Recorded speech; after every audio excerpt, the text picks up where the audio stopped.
Story number 1.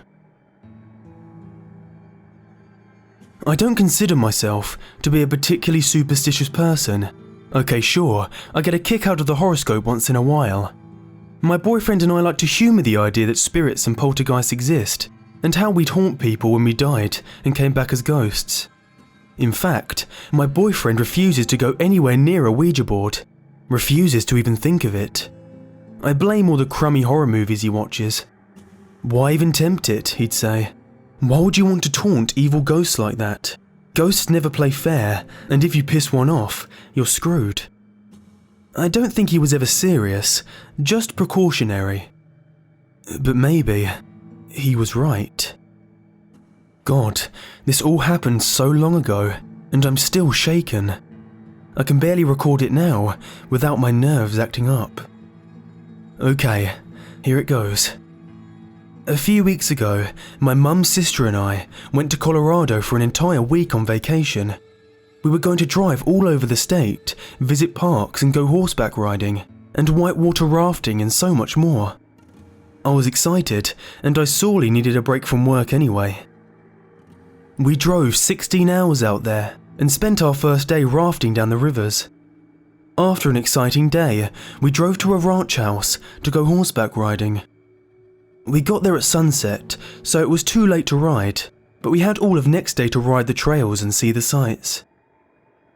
The ranch was dumpy, all run down with scraps of steel everywhere, and the shoddy cabins that we were staying in were in desperate need of repair. I swear, the roof over our shack of a cabin was a giant piece of drywall with shingles stapled to the top. My sister and I thoroughly checked the place for spiders and bugs before we even thought of bringing our luggage inside.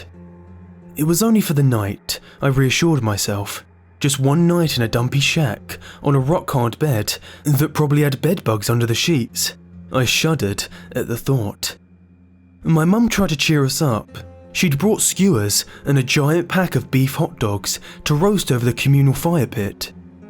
Happy to get out of the shack, my sister and I made a nice cozy fire, and soon a few other people from the other cabins came out to sit around the fire and roast s'mores and share stories. We talked about where we were from, where we were going, and our adventures along the way. Pretty soon, the stories turned into tall tales and urban legends and the sort of stuff you'd usually tell around a bonfire. That's when I spoke up.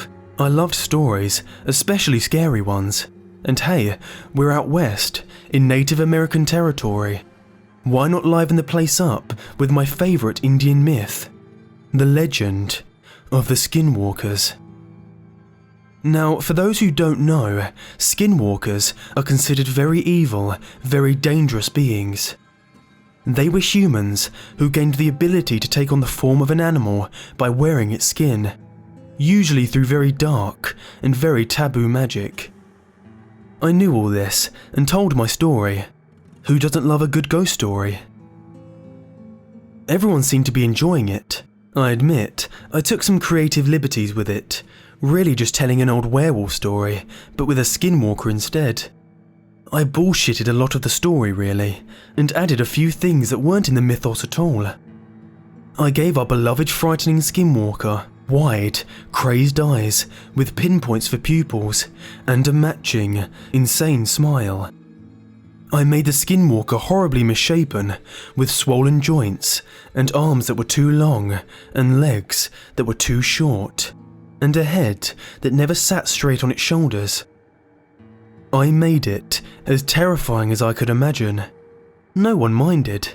They actually really liked it, and a man from Kentucky admitted the visuals alone were enough to creep him out. Victory in my book, if you ask me.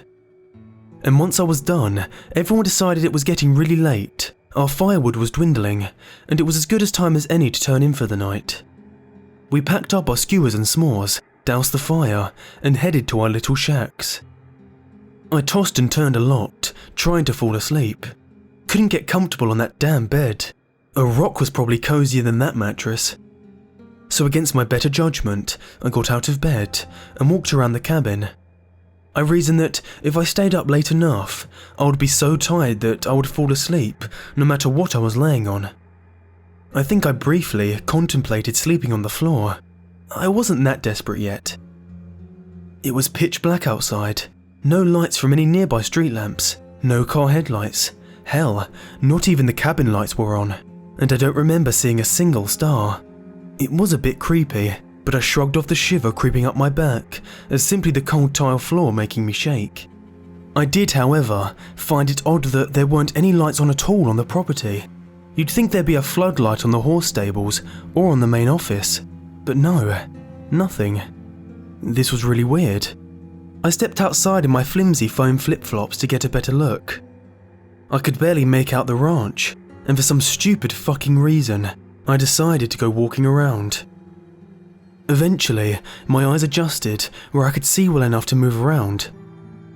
I paced up and down the road where the cabin sat, and circled around the fenced-in field where the horses were out grazing. Except there weren't any horses. Probably in the stables for the night, I reasoned. I shivered again. It was getting awfully cold. I turned right around to head back to my own cabin. It was stupid of me to be out all alone at an obscene hour, I'd realised. I needed to get to bed. But when I turned, there was something in the middle of the road. Its shape was swallowed up by the surrounding darkness. I could barely make it out. It was tall and thin. I shrugged it off as a pole or something else and kept walking. But then, it moved. I froze. My breath caught in my throat, and I could barely breathe. "I just imagined that," I said. "I just imagined it. I'm freaking myself out. Get your fucking head on straight." It moved again. My paralysed throat managed to squeeze out a pathetically weak whimper as my legs began to lose strength. I shivered violently against a cold that was building up inside of me. My eyes began to focus on the impossibly dark figure standing against a barely visible sleek grey night. Now, I could see it. It was a person, but like nothing I'd ever seen before. Its arms were impossibly long, its legs impossibly short. It had a torso far too long for its rail-thin body, and a head much too big for its stick neck. Its right arm was sticking out to its side, swinging up and down. Its blockish head rolled onto its left shoulder, jerkily twitched up and down, up and down. It didn't move other than that, just stood there, twitching, arms jerking up and down, head lolling on its shoulder. I still stood there, like the dumb fuck I was. My cabin was a few hundred yards behind that thing, and I wasn't so stupid as to try and walk past it. My only option was to go around, behind the cabins and the stables, and hope it didn't see me. I forced myself to lift my foot off the ground to step backwards. My flip-flop made a wet smacking sound as it flopped against my feet, and I immediately froze in horror. The thing stopped too. It stood there perfectly straight, perfectly still, listening. I stayed as still as I could. My breath was shallow and panicked, and I tried to force myself to slow my breathing before I started wheezing. My heart thundered in my chest. My whole body was shaking, but I didn't move. Neither did it. I began to slowly, so goddamn slowly, bend over and slipped my feet out of those fucking flip-flops. My feet touched the dirt and the crumbly gravel, but at least now I could move silently. I spared a quick glance to the side to see where I was going. 2 cabins were immediately to my right. I could slip between them with ease, as there was no visible debris between them. I only looked away for a second. When I turned back, that fucking thing was gone. It was fucking gone. It fucking knew I was there. It was coming for me. Oh fuck. Yet I still couldn't fucking move. I was paralysed. I couldn't move, no matter how loud in my head I screamed. Run! Run, you fuck, run! I heard something behind me. I turned instinctively. Even though I knew fucking better, I still turned the fuck around. I was greeted with two bulging eyes. Oh fuck, it's eyes. Staring at me, unblinking, with two black pinholes for pupils, and an insane smile that stretched far too wide to be anything remotely human. My paralysis broke as I stared at that fucking thing. I fucking ran, crying my eyes out, trying to scream, but a horrible lead weight in my throat silenced me. My feet pounded on the dirt. I stomped over anything in my way. I even impaled my foot on a sharp fucking rock. I didn't fucking care. I just fucking ran. I felt the cold creeping up my back. Oh god, that cold. It was sinking right into my bones, and I couldn't stop shaking or sobbing. And I didn't stop until I burst through the cabin doors and deadbolted the lock and leapt into bed. I huddled under the blankets, hiding my head, and there I gasped and shook for breath. And I waited. I didn't sleep that entire night. I was too scared, and I couldn't get rid of that chill. All I thought about was that thing, standing there and twitching. Morning finally broke, and I finally allowed breath of relief. Whatever I'd seen had not come for me, and now that it was light, it couldn't take me by surprise. Mum noticed my bleeding foot, and the blood had tracked through the cabin.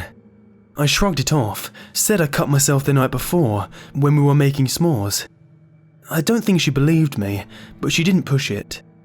We left not long after that, and as we left, I looked at the place where that thing once stood, and I shuddered again. But there was nothing, I assured myself. There was nothing. We said our goodbyes to the ranchers and to our companions, and I noticed the man from Kentucky who said he had thoroughly enjoyed my story. He told me again how much he liked it, said he was going to tell it to his own kids when he got home. They really liked scary stories, he said.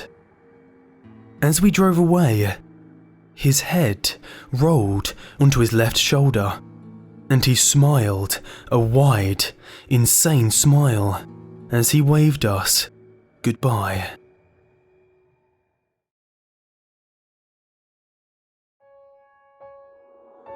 Story number 2. I'm a female, and this occurred 2 years ago when I was 18 while camping in Maine. Every summer, my family and I go up to camp in Dedham, Ellsworth, Maine. It's about a 3-hour drive from my house. The camp itself is about an hour from the nearest town. I've been going to this camp my entire life. My family owns it, and have never had an incident like this happen before. I was watching TV in the middle of the night. Both of my brothers and parents had gone to bed. I heard a noise coming from the kitchen and realised that the dogs needed to go outside and do their business. So I took my brother's 2 pit bulls and my Affenpinscher, tiny dog, outside after turning on the porch light. I walked around to the front yard and I let my dogs off the leash. It's so incredibly dark in the woods in Maine that the porch light really only illuminated the porch and nothing else, so I tried to keep an eye on them. I was momentarily distracted when I saw a loon, wild bird, on the lake. When I looked back, I saw that the pit bulls were both looking at something in the woods. I couldn't see what it was, but I assumed they'd seen a squirrel or a raccoon. It was then that I realised I didn't see Alfie anywhere. She's an awfully small dog, and she's completely black. I called for her a few times, and heard some soft whimpering right where the dogs had been looking earlier. I took a couple of steps in that direction and called for her again, worried that she may have gotten her paw stuck between the rocks or gotten stuck in a snake hole. Suddenly, I felt something moving behind me. I whipped around and looked down, and it was Alfie. She'd been staying close to me the whole time. I just hadn't seen her. So naturally, I was thinking, if Alfie is here, what the fuck is in the woods? I took another step forward, and the pit bulls began to growl. They were slowly advancing, and were now on either side of me, looking right into the blackness of the woods. I quickly picked up Alfie and began to back up, very slowly. I'm not sure what I thought was there, but there were a lot of animals in Maine, and I figured the dogs knew better than I did, since I couldn't see anything. Right as I turned around, I heard the most absolutely bone-chilling thing I've ever heard in my life. Coming from the direction of the woods, I heard something or someone call Alfie's name. It almost sounded as if it was trying to mimic me, but it was just all wrong. The voice sounded really distorted, and it almost seemed to wail. I freaked the fuck out and ran inside with the dogs. I have no idea what was out there in the woods. My camp is essentially a log cabin overlooking a lake, and our nearest neighbour, who is also family, lives at least a half mile in the opposite direction of where that thing was.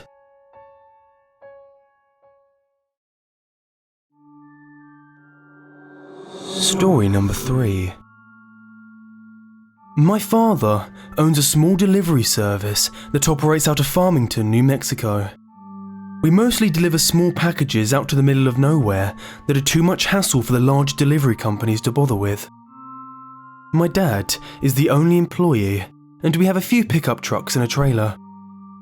One day, we get a delivery out to Widow Rock, Arizona, on the Navajo reservation about 2 hours away from Farmington. My dad gets the call for the job while he's chilling with his Navajo friend, Travis, and his girlfriend. Travis mentions how he's got family in Widow Rock that he hasn't seen in ages and suggests they go with him. I was about 6 or 7 at the time, and it was the summertime, so Dad decides we'll go down together. He can do his delivery really quick, then while Travis sees his family, we can go check out Widow Rock. We had to convoy in separate trucks since my dad's was loaded down with freight. We decided to bring along some walkie-talkies so we could communicate with each other. We spent our time in Widow Rock.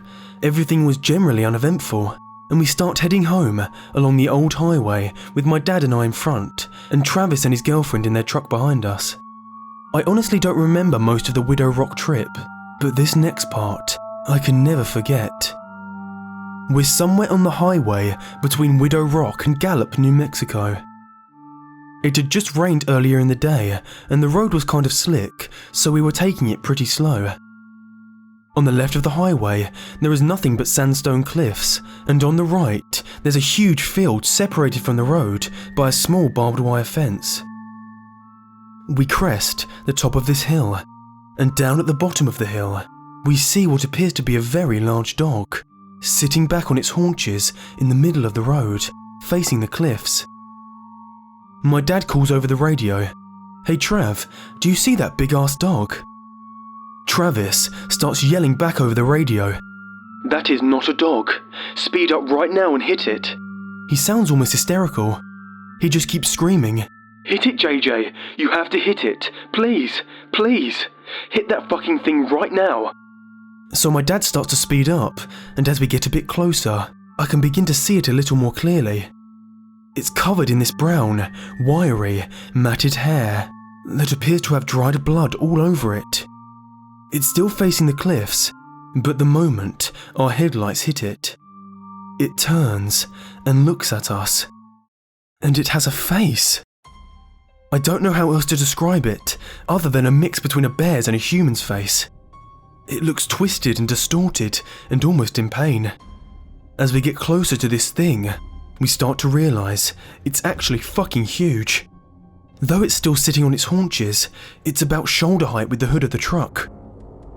We get literally inches from hitting it when it lets out this scream that sounds like someone screaming as their lungs are filling with water, and it leaps backwards towards the field, landing just on the other side of the barbed wire fence.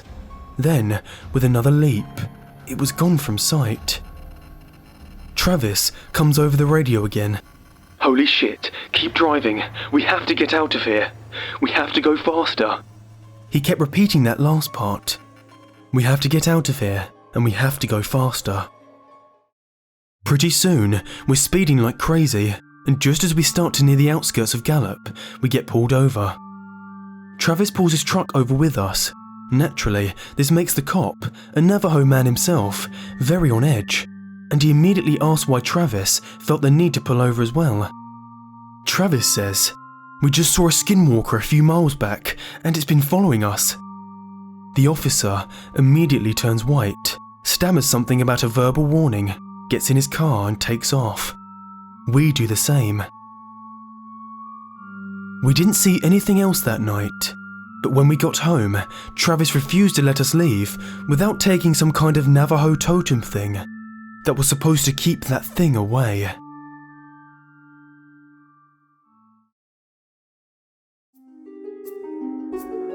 Thank you for watching. I hope you enjoyed.